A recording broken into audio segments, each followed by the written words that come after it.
So you've thought about your audience and are ready to create your factual content, a presentation or report, for example. You plan on making it accessible and engaging. Have you set yourself up to succeed and tell the most powerful story you can? The short answer is no.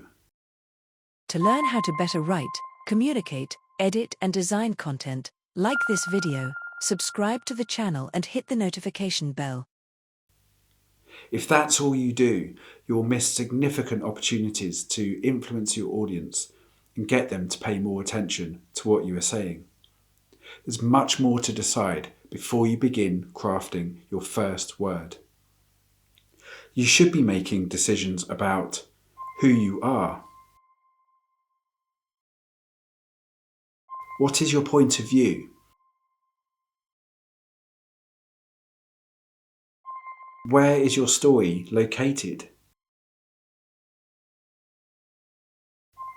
Which storytelling style or genre will you use?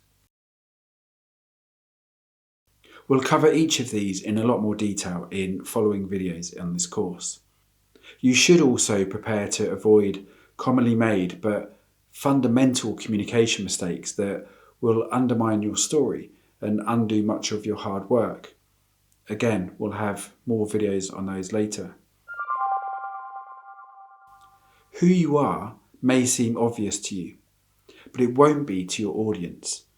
Your name isn't enough.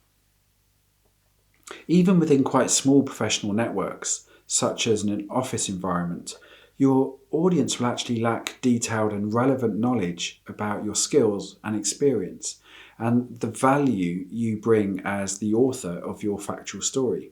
They'll certainly know less about you and your credentials than you do. So you need to share them. When publishing your content to a more public forum, most of your audience will know little about you. So before you begin, take time to think about how you will present yourself as the author of your content and why that makes you someone credible to listen to. This highlights the importance of authorship. Related to who you are is what is your point of view? By that we mean, from which perspective are you telling your story? For example, a report into insurance fraud will read very differently if it's written by the perpetrator of the fraud compared to the victim, or if it's authored by someone from within the insurance industry compared to, say, a champion of consumers who actually pay the premiums. Being clear about who you are, your qualifications to tell your story, and the perspective from which you are telling it engages audiences. On the contrary, being vague about who you are as an author will confuse your readers and viewers, and they'll subsequently lack confidence in you and your content. We're not just defined by our professional status. Beyond our roles, we are colleagues of others. We're also friends of others. We're children. We may be parents, partners, or spouses to others. We may be patients, victims, activists, curators. We might be motivators or fundraisers, leaders or followers. We may be hobbyists, pet or house owners.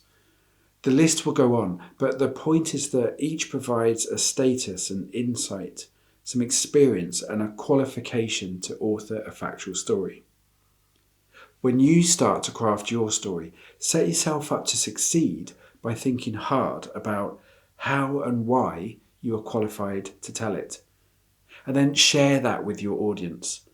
They will respect you for it, and they'll be more willing to listen to you because of it. If you state at the beginning of your presentation or report that you have an intimate involvement with the story to follow, what you subsequently have to say will impact and convince your audience much more. Your point of view also relates to your tone of voice. When you tell your story, do you want to present as professional or personal? Do you want to be empathetic, instructional or motivational? Will you be serious and academic? Will you be chatty? Will you be frank, rude, or funny? Will you tell an objective story or a subjective story? That will determine whether you communicate in the first, second, or third person, for example. And you should also think about where your story is located. Now, this is something known as a story precinct. Many factual stories don't need one, but many deeply engaging stories actually define themselves by where they take place. So it can be a good idea to have one. And it's a common error when telling stories to jump from location to location without making the reader properly aware of that. Finally, it's worth considering whether your story falls into a certain genre. Will it be an editorial-led story or a design-led story? Is it a piece of advertising or branding? Is it a piece of marketing or journalism, for example? Each tells stories in a certain way, harnessing unique tones of voice and perspectives that you can imitate. If you're communicating within each genre, not following these standards will damage your credibility and undermine your factual story. Now, equally, you may work outside any of these professions, but even then, telling your personal story, for example, whether on a curriculum vitae, a CV, or during an interview, that could be seen as a way of developing your personal brand. So why not use some of the tips and techniques used to market highly successful brands? So as you prepare to craft your communications and create your content, take the time, care and attention to consider the things we're covering here.